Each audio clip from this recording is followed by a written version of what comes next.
2026年第一場矛與盾嘅科技戰爭啊，我哋見到伊朗政府咧實施咗全國嘅網絡中斷啊，唔單止外網中斷啊，連內網都斷埋啊，想翻牆都冇得翻啊！所有嘅伊朗平民連電話都打唔到。不過喺咁嘅環境下，我哋仍然可以喺社交媒體上面睇到喺伊朗流傳出嚟嘅圖片同埋視頻，得知阿哈梅內伊已經屠殺咗超過1萬名嘅平民。咁呢啲伊朗嘅資訊呢，究竟係如何突破屏障嘅呢？係馬斯克嘅星鏈為伊朗全境提供免費且不限流量嘅網絡服務。據稱伊朗呢有成5萬個星鏈終端 upload 現場畫面資訊。咁呢啲威權國家當然會諗辦法，研究如何去攔截干擾星鏈信號啦。如果要通過檢查每個人嘅手機是否支持星鏈，呢啲做法顯然係不切實際啦。一部手機咁細部，你冇可能挨家挨戶地氈式搜殺噶嘛。咁最直接有效嘅方法呢，就係成個區域或者係成個天空屏蔽星鏈信號啦。咁想要從地面徹底切斷星鏈信號，得唔得呢？有冇可能呢？嗱，我直接講答案先啦。理論上係可行嘅，但係實際上實施起身呢，好難。咁究竟難喺邊度呢？有啲人會問，能否好似干擾大氣電波、無線電視、電台、屏蔽手機信號咁，對星鏈進行干擾呢？得就唔係話唔得，只不過個費用呢會高到你接受唔到。星鏈採用嘅係相控陣天線技術。佢唔係向四面八方咁發射區域覆蓋信號嘅，而係好似激光咁，以一條直線精準咁連接地面終端與衛星之間進行點對點嘅數據傳輸。而星鏈嘅衛星呢，喺太空高速運行，意味住嗰部干擾器呢，亦都必須隨時去調整，以保持同步。所以如果想用呢種方式去干擾成個城市嘅星鏈服務，嗰啲干擾器、干擾車嘅數量呢，要比喺馬路上行駛嘅汽車數量仲要多。而且星鏈嘅點對點連接呢，係會自動切換嘅。一係你就用無人機咯，大量嘅無人機好似蜂群咁喺個城市嘅上空飛嚟飛去咁去攔截。短時間使用呢係可以嘅，但係如果想要長期咁保持信號屏蔽嘅話呢，就要面對高昂嘅費用啦。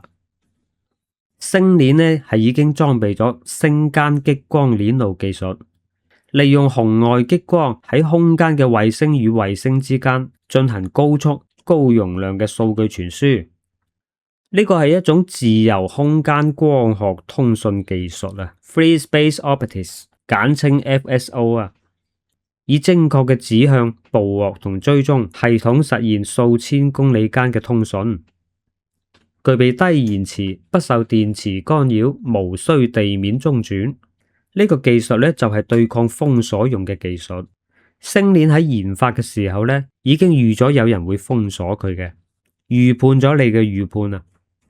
如果地面有個星鏈碟形天線伸出窗外，再連接路由器，就可以將星鏈信號咧轉俾成個區域嘅人使用。咁呢個碟形天線呢，就係地面嘅星鏈接收器啦，你當然可以輕鬆干擾啦。但係星鏈係可以直連手機，即使地面冇星鏈碟形天線嘅接收器，嗰啲支持星鏈嘅手機呢，亦都可以自己直連星鏈，並且連接信號呢，會喺衛星與衛星之間高速傳遞信息，高速切換頻道。直接使用手機連接星鏈嘅話呢，你根本就好難捕捉到呢啲信號嘅。如果用導彈打啲衛星落嚟得唔得呢？咁你要不惜犧牲一切代價咁打佢落嚟呢，咁一定得嘅。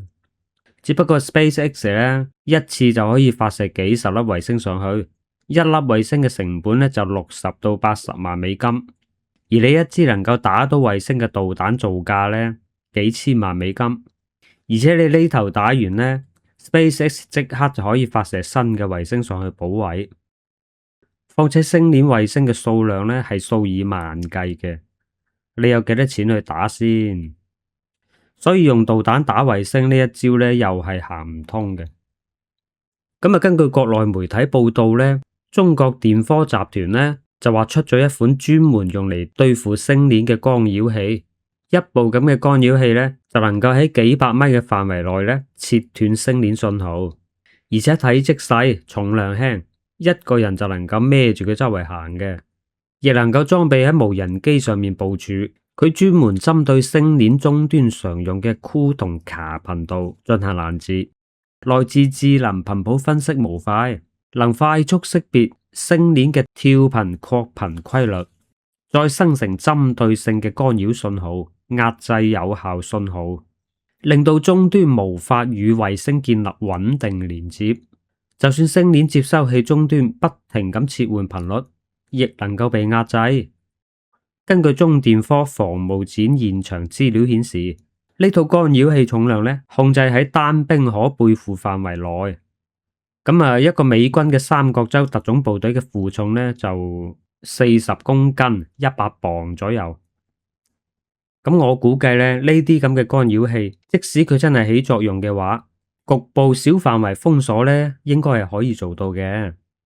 譬如話遮住啲軍事禁區啊、政府部門啊或者機場啊，當然係可以啦。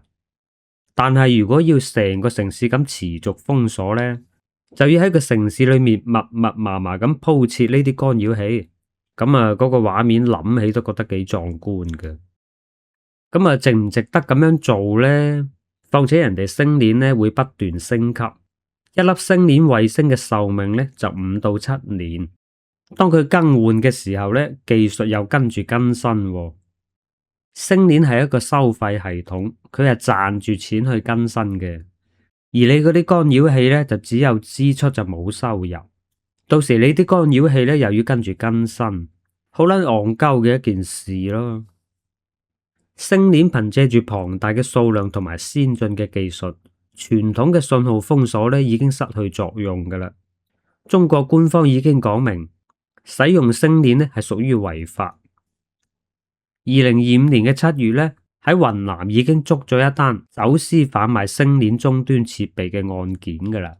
我估計佢哋亦知道攔截星鏈嘅難度有幾高嘅，所以最好嘅方法咧就係恐嚇你，等你唔夠膽去使用。咁啊話講翻轉頭啊，就算合法俾你使用啊，國內亦唔係咁多人用得起。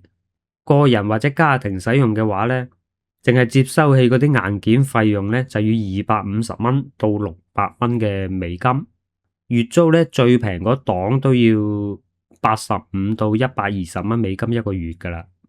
咁啊商用嘅話咧就會貴好多，商用嘅話咧淨係硬件都要2500蚊美金，月租咧就250美金起步。當時免費對伊朗開放使用咧，只不過係暫時性嘅一個人道主義支援，對於馬斯克自己咧又唔會帶嚟額外嘅收益。喺100幾年前，清朝人第一次見到影相機，佢哋恐懼，話會勾走人嘅魂魄。